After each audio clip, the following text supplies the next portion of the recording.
இயேசு கிறிஸ்துவில் பிரியமான உறவுகளே, உங்கள் அனைவரையும் இறைக்கரம் சேனல் வழியாக இறை செய்தியை பகிர்வதிலே நாங்கள் பெரும் மகிழ்ச்சி அடைகிறோம்.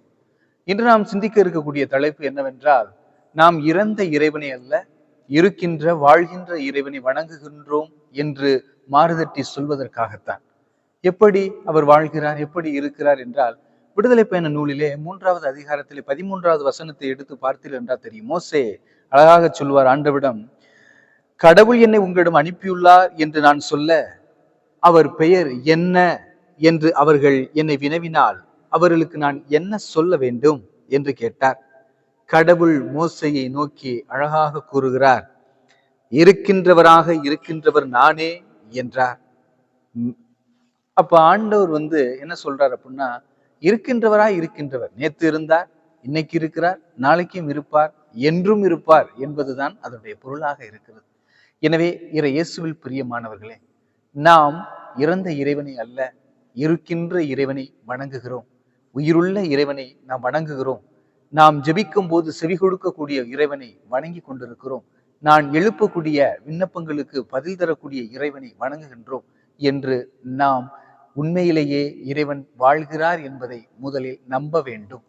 பலர் என்ன நினைக்கிறார்கள், நாங்கள் வேண்டுகிறோம், எங்கள் மன்றாட்டுக்கு செவி சாய்க்க மாட்டேங்கிறாரே, என்னதான் நினைக்கிறார் கடவுள், உண்மையிலேயே கடவுள் இருக்காரா இல்லையா என்று தங்களுக்குள்ளேயே கேள்விகளை எழுப்பக்கூடிய சூழ்நிலையில் இருக்கிறோம்.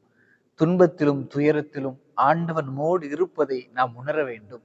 எனவே ஆபிரகாம் லிங்கனுடைய வாழ்க்கையில் நடந்த ஒரு நிகழ்வு இதுதான்.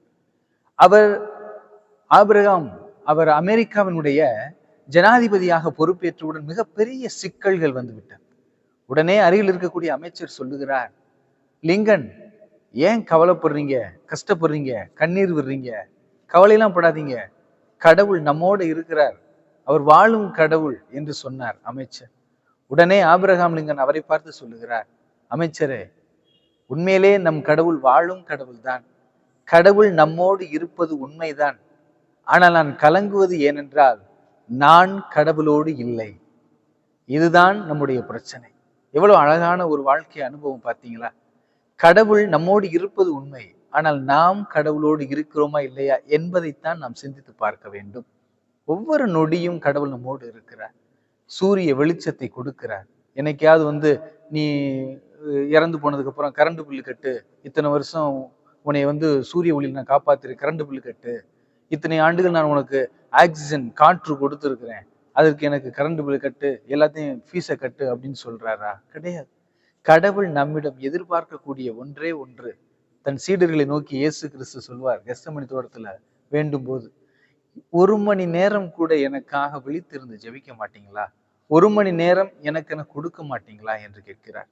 24 மணி நேரத்தில் 1 மணி நேரம் நாம் இறைவனுக்கு கொடுக்கிறோமா இல்லையா என்பதை சிந்தித்து பார்க்க வேண்டும்.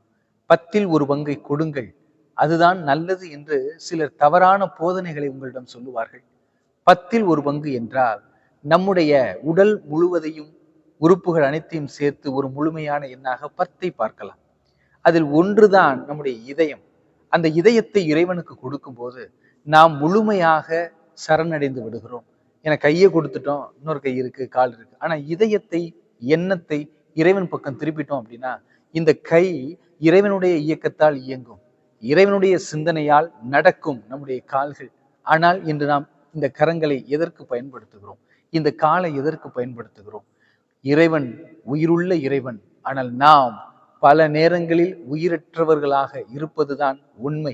ஏனென்றால் நமக்குள் இறைவார்த்தை இல்லை என்பதுதான் இதற்கு நாம் உண்மையிலேயே புரிந்து கொள்ளக்கூடிய ஒரு உண்மை சம்பவம். எனவே அன்பிற்குரியவர்களே, இறைவனோடு இணைந்திருப்போம். ஏனென்றால் அவர் உயிருள்ளவர். பட்ட மரம் அல்ல நம் இறைவன், அவர் உயிருள்ள உன்னதமான மரம். நானே திராட்சை செடி, நீங்கள் அதன் கொடிகள் என்று சொன்னார். எனவே நாம் இறைவனுடைய கொடிகளாக இருக்கிறோமா இல்லையா என்று சிந்தித்து பார்ப்போம். இன்று நடக்கின்ற ஒவ்வொரு நிகழ்வுகளையும் சற்று ஆழமாக சிந்தித்து பார்க்க வேண்டும். இறைவனை நாம் வணங்குகிறோமா இல்லை இந்த உலக பொருட்களை நாம் வணங்குகிறோமா என்று சிந்தித்து பார்க்க வேண்டும். இப்ப உதாரணத்துக்கு என்னன்னா, அமெரிக்கா நாட்டில் நடந்த ஒரு உண்மை சம்பவம் சொல்லுவாங்க. என்னன்னா, வெள்ளைக்காரர்களுக்கும் கருப்பர்களுக்கும் இடையே சண்டை முற்றியதாம். அப்ப வெள்ளைக்காரர் வழிபாட்டு தலத்திற்குள்ளே கருப்பினர்கள் செல்லக்கூடாது. அதுதான் அவருடைய தடையாக இருந்தது. உடனடியாக கிறிஸ்து பிறப்பு பெருவிழா அன்று ஒருவர் கருப்பினத்தவர் வெள்ளை இனத்தவனுடைய ஆலயத்திற்குள் வழிபாட்டிற்குள் செல்லுகிறார். நுழைவாயில் நுழையும் போதே அவரை அடித்து விரட்டி விடுகிறார்கள். நீ ஒரு கருப்பினத்தவன், வெளியே செல் என்று.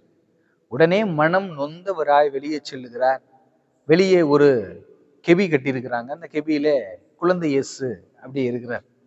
அந்த குழந்தை இயேசுவை பார்த்து இந்த கருப்பின தோழர் கேட்கிறார், இயேசுவே, நீர் சமத்துவம் என்று போதித்தீர், அனைவரும் சமம் என்று போதித்தீர்.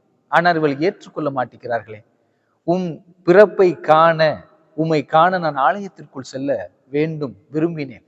ஆனால் என்னை வெளியேற்றி விட்டார்களே.